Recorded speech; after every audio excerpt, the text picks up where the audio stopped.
We return now to the Supreme Court and President Trump's much-anticipated choice to be announced tonight.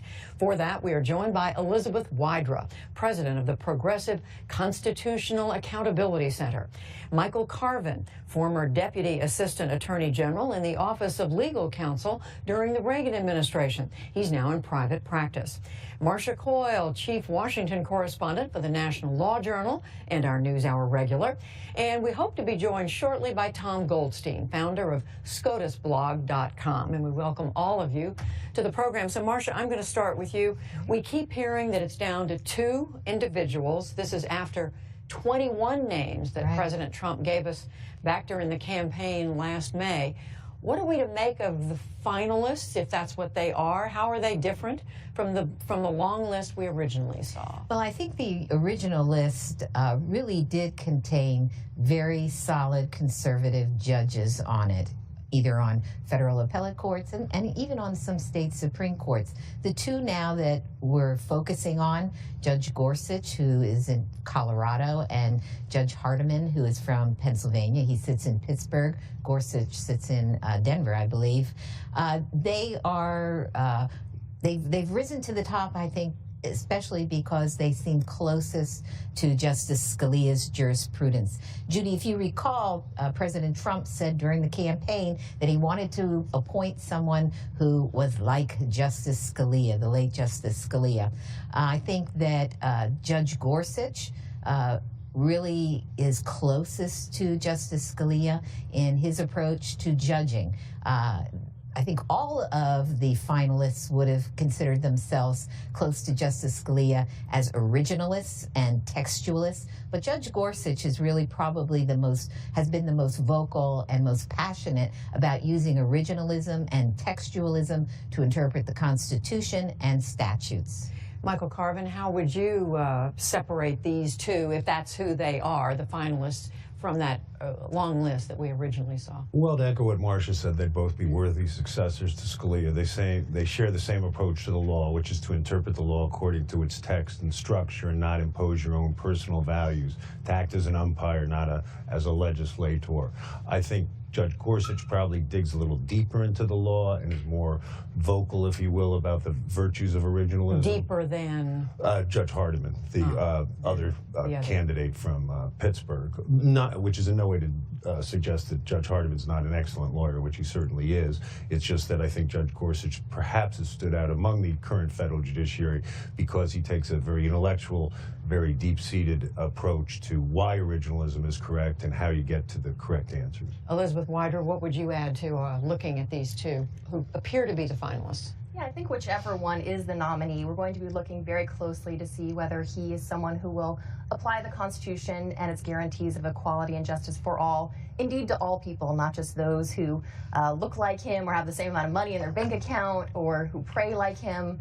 President Trump made a statement that he thought his nominee would represent Christians fairly, which obviously is a little bit concerning given that Supreme Court Justice, first of all, is supposed to represent anyway, and certainly not one religion over another. And I think also we'll be looking, especially in this moment where we've seen just over the past few days, how important the courts are as a check upon unconstitutional violations from the elected branches. We'll be looking to see whether the nominee is someone who can serve as that check, even against policies of the president who's going to be putting him on that bench. Tom Goldstein is joining us now from Los Angeles. Tom, welcome.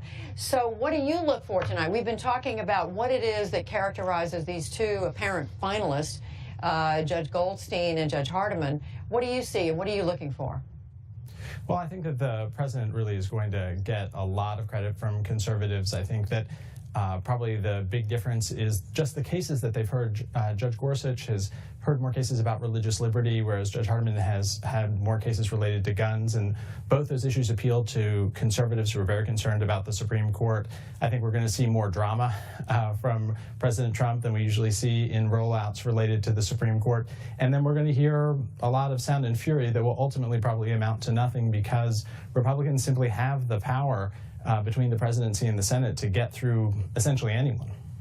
So, Marcia Coyle, is that how you see it? That a lot of drama, but in the end, the president and his allies, Republican allies, are pretty much going to get what they want? I think it's probably true. I'm not quite sure really what the Democrats' thinking will be at this point. I know that there are some Democrats who would like to block any nomination at this point because they're very angry about the way President Obama's nominee, Judge Merrick Garland, was treated in the Senate. The Senate Republicans refused to hold hearings or a vote on that nomination. So they see it as sort of payback. Maybe we should block this one. On the other hand, Senate Democratic leader Chuck Schumer has said, we're going to look and see if the nominee is within the mainstream. If he's not within the mainstream, then we will block or try to block. And I guess it will depend on how he defines mainstream. Mainstream of what? So I think it's going to be interesting. Michael Carvin, how does one define mainstream when you come down to individuals like these judges? Well, Chuck Schumer defines it as a judge who will impose democratic policies on the country and twist the law to accomplish that. So I guarantee you that he won't think anybody on Trump's list is within the mainstream. I think they will engage in the sort of massive resistance that they've already been engaging in during the Trump presidency. And unfortunately, you're going to see a lot of this personal demagoguery attacking fine people as not, being sufficiently committed to civil rights and the like. It doesn't make a lot of sense objectively because, remember, this is replacing Scalia. So it's not as if this replacement can move the court more to the right than it is. The court right now is quite liberal in terms of gay marriage and affirmative action and other issues. So all you're doing is preserving the status quo of a relatively liberal court. Nonetheless, I think partially because of the Garland issue, the Democrats are going to make this a lot of sound and fury. The Garland issue being, again, as Marcia said, Merrick Garland, who President Obama picked almost a year ago, and then the Republicans said they weren't going to hold hearings for him. Elizabeth Wydra, do you see the court, as Michael Carvin just described it, as pretty much on the liberal end of the spectrum? Well, I think it would have been if Merrick Garland perhaps had been confirmed as he should have been. But, it's a conservative court. The Roberts Court is led by conservative justices, which is not to say that they don't sometimes rule in liberal ways, in more progressive ways that conform with the Constitution's text and history. But I think, there's going to be a focus on this nominee no matter what, because every justice on the court is important. And in fact, the integrity of the court as an independent arbiter of what the Constitution is and the pinnacle of our independent judiciary, which will make sure that the Constitution's structural provisions are respected. So this justice is important, and I think there is a chance that we are going to have a real fight to make sure that this nominee does not share the, frankly, authoritarian views that the president has exhibited. Michael, I'm sorry, Tom Goldstein, how do you see the court, whether it is Judge Gorsuch or Judge Hardiman or someone else, if it's all been, because we don't know for sure, the White House hasn't confirmed that they're the finalists. But if it's one of these, how does the court shift? What do you see?